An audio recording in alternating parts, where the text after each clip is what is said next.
तो सॉल्व करते हैं अपना पहला न्यूमेरिकल। पहला न्यूमेरिकल जो हमारे पास दिया हुआ है वो है express the following quantities using prefixes. In quantities को प्रीफिक्सेस की हेल्प से हमें सॉल्व करना है। प्रीफिक्सेस आप लोग पढ़ चुके हो। प्रीफिक्सेस आर द वर्ड्स और letters added before the SI unit. किसी भी एसआई यूनिट से पहले हम जो वर्ड या भी लेटर यूज करते हैं उसे हम प्रीफिक्सेस कहते हैं। तो इन प्रीफिक्सेस को यूज करते हुए हमने अपनी इन क्वांटिटीज को सॉल्व करना है। तो पहले न्यूमेरिकल की तरफ बढ़ते हैं। तो ये वाली जो हमारे पास क्वांटिटी है ये 5000 ग्राम है। एक चीज याद रखो, हमारा जो पॉइंट है वो फर्स्ट नॉन जीरो डिजिट के बाद आना चाहिए। मतलब ये जो 5 है इसके बाद आना चाहिए, यानी हमारा पॉइंट जो है वो यहाँ पर होना चाहिए। तो सॉल्यूशन में एक दफ़ा वैल्यूज को लिख लिया, उसके बाद हम इसको सॉल्व करते हैं। तो पॉइंट जो है वो 1 2 3 डिजिट यानी यहाँ पर होना चाहिए। यहाँ पर अगर किसी का पॉइंट नहीं नजर आ रहा आपको तो समझ लो उसका पॉइंट जो है वो लास्ट यहाँ पर मौजूद होगा। डेफिनेटली अंडरस्टूड बात है, उसका जो पॉइंट होगा वह एंड के ऊपर ही होगा।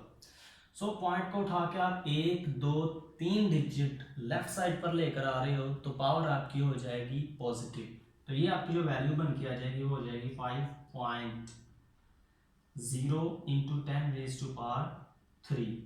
1 2 3।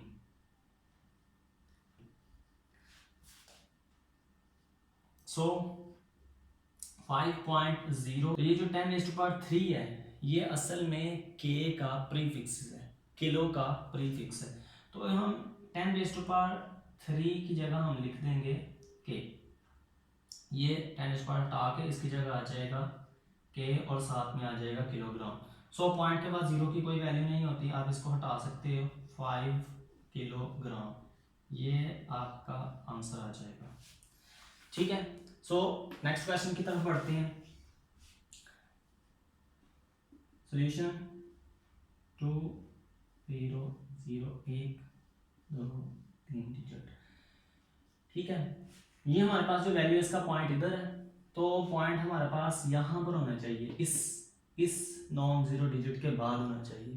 तो हम क्या करेंगे, पॉइंट को उठा के 1 2 3 4 5 6 डिजिट लेफ्ट साइड पर लेकर आ रहे हैं तो पावर उतनी ही हमारी पॉजिटिव हो जाएगी।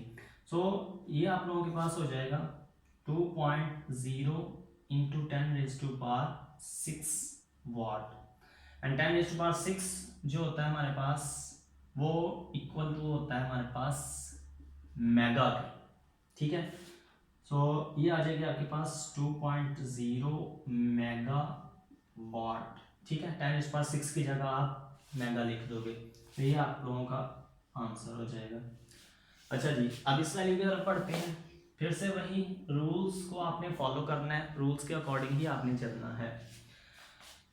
तो ये वाली जो हमारे पास वैल्यू है ये 5.2 है। अब पॉइंट जो है वो यहाँ पर होना चाहिए फर्स्ट नॉन जीरो डिजिट के बाद।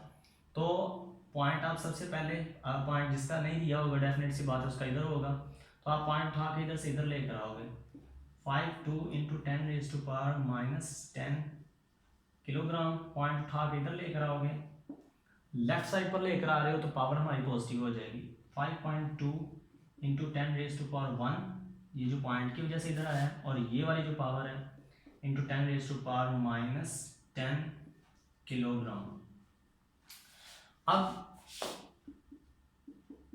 ये जो के प्रीफिक्स है ये 10 रेज टू पावर 3 का प्रीफिक्स है, तो हम इसकी जगह भी इसकी वैल्यू लिख लेंगे ताकि तीनों पावर्स को ऐड कर सकें। 5.2 into 10 raise to power 1 into 10 raise to power -10 and 10 raise to power 3। इस के की जगह हम 10 रेज टू पावर 3 लिख लेंगे और ये जी एज इट इज आ जाएगा। सो सेम बेसिस है, 10 10 10 मैथ का रूल आप लोग पढ़ चुके हो।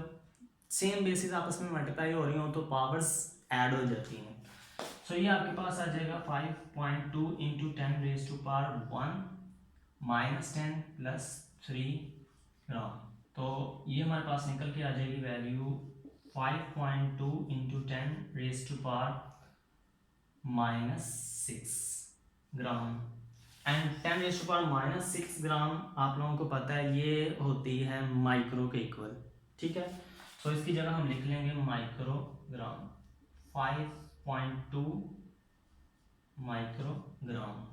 तो थर्ड वाली का आप लोगों के पास आंसर ये निकल के आ जाएगा।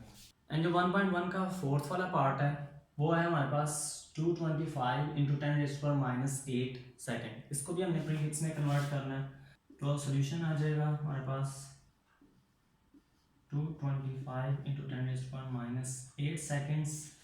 अब पॉइंट जो है वो इसका यहाँ पर मौजूद होगा, पॉइंट उठा के आप एक दो डिजिट लेफ्ट साइड पर लेकर आ रहे हो तो आपकी जो पावर होगी वो पॉजिटिव हो जाएगी।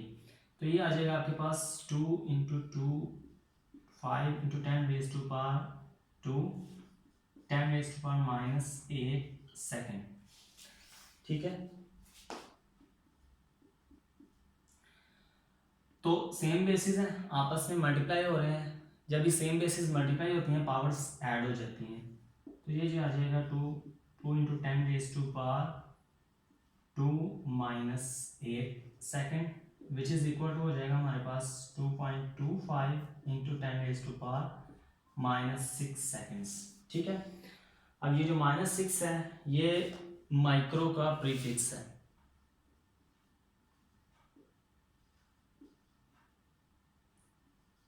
Micro second. ठीक है, तो ये आप लोगों का आंसर हो जाएगा फोर्थ वाले पार्ट का।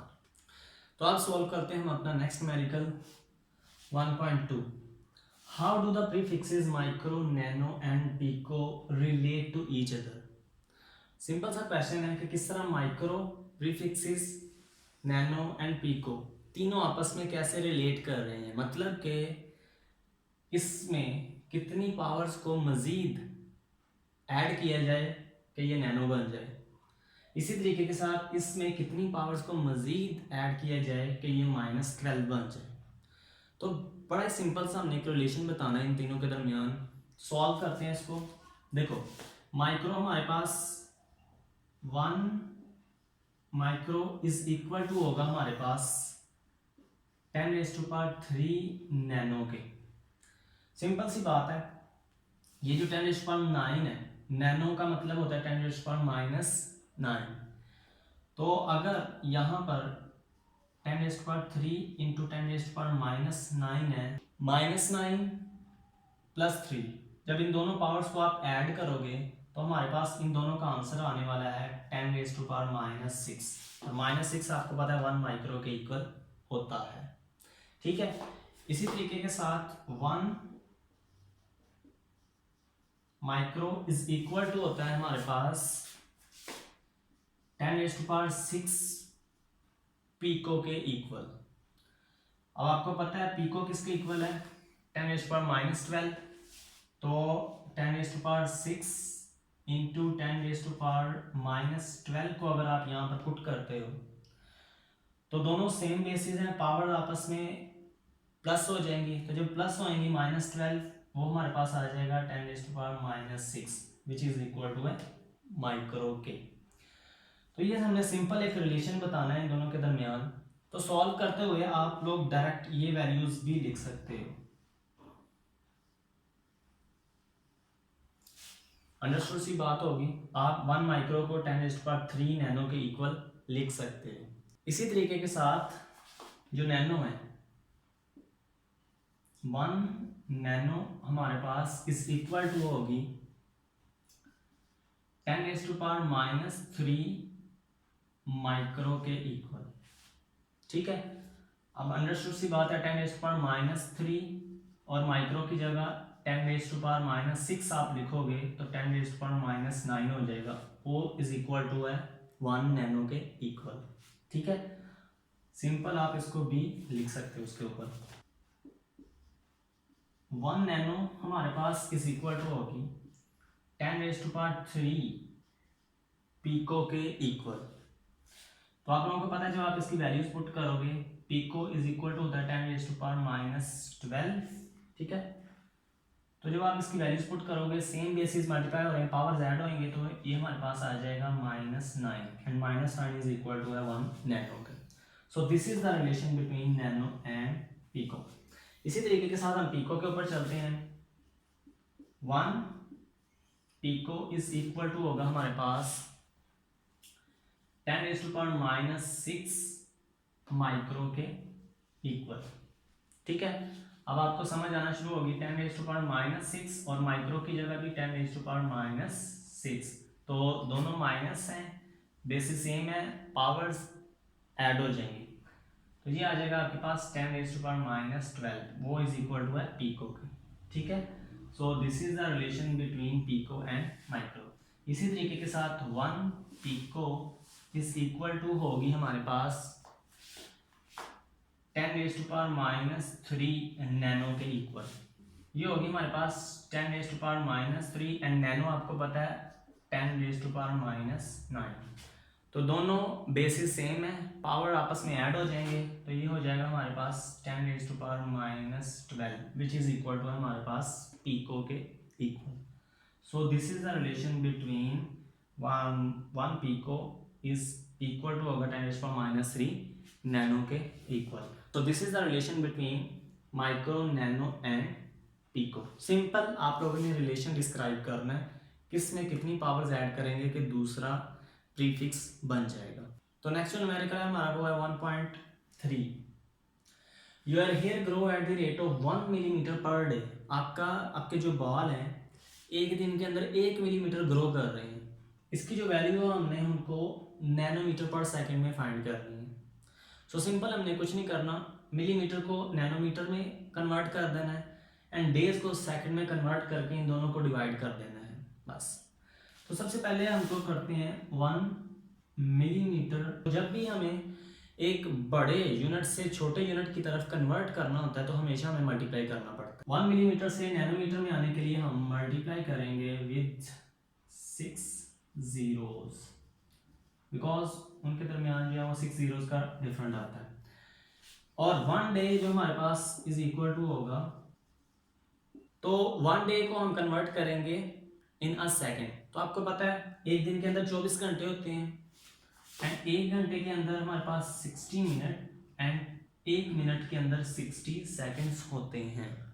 ठीक है, इन सबको हम मल्टीप्लाई करेंगे तो हमारा ये इज इक्वल टू हो जाएगा हमारे पास 86400 के। तो अब हम क्या करेंगे, हेयर ग्रो इन नैनोमीटर पर सेकंड के लिए इसको ऊपर रख के हम इससे सिंपली डिवाइड कर देंगे, तो ये हमारे पास आ जाएगा 3 डिवाइडेड बाय 86400, 11.57 नैनोमीटर पर सेकंड आप लोगों के पास आंसर निकल के आ जाएगा। यानी हमारे जो हेयर की ग्रोथ होगी वो 11.57 नैनोमीटर पर सेकंड होगी।